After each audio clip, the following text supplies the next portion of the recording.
ৰাতিপুৱা 6:30 বজাত মই খাইছোঁ ওটছ আৰু চাহ কাৰণ মই ডিউটি যাব লাগে। So' hello' everyone, welcome to my mini vlog. ৰাতিপুৱাই 7:30 বজাত মই আহি পালোহি ডিউটি। আজি মিনি ভ্লগটো হৈছে মই আজি ঘৰলৈ যাম, ঘৰত আজি খাব। চ' লেটছ গ'।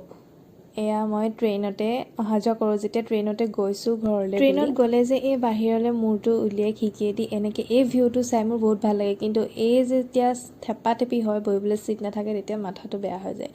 চ' মই ট্ৰেইনৰ পৰা নামি মেলি ঘৰলৈ মালৈ বুলি মই মিঠাই লৈ গ'লোঁ। এয়া ঘৰ আহি পাই অকণমান ফেশ্বন কৰি লৈছোঁ। অ'কে, এতিয়া আহিছোঁ মেইন পাৰ্টলৈ। এয়া হৈছে আমাৰ খোৱা আয়োজন, কুকুৰা। চ' কুকুৰা আৰু মাছ এয়া মায়ে বনাই আছে। বনাই থাকোঁতে মোলৈ আহিলে এটা পাৰ্চেল। এই পাৰ্চেলটো মায়ে আনবক্সিং কৰি আছে, কিন্তু ইয়াত কি আছে মই আপোনালোকক নেক্সট ভিডিঅ'ত দেখাম।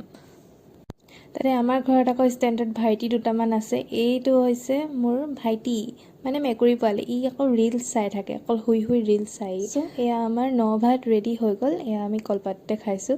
পাছদিনা ৰাতিপুৱা মায়ে বনাই দিলে বৰা ভাতৰ লগত গাখীৰ আৰু এয়া বন্ধাকবিৰ চব্জি। ঘৰলৈ আহিলে মানে ইমানেই খোৱা হয়, শকত হৈ যাওঁ। চ' পাছবেলা আছিলে আমাৰ গাঁৱৰে ঘৰত ভোজ, মানে সকাম আছিলে। এয়া মাছ ভাত আমাৰ ইয়াত এনেকেই দিয়ে। ত' খাই বৈ মই আহিলোঁ দুলীয়াজানলৈ বুলি, এয়া কথা লেকচাৰ মাৰি মাৰি মানুহৰ লগত। চ' আজি ভিডিঅ'টো ইমানেই আছিল। আজিলৈ বাই।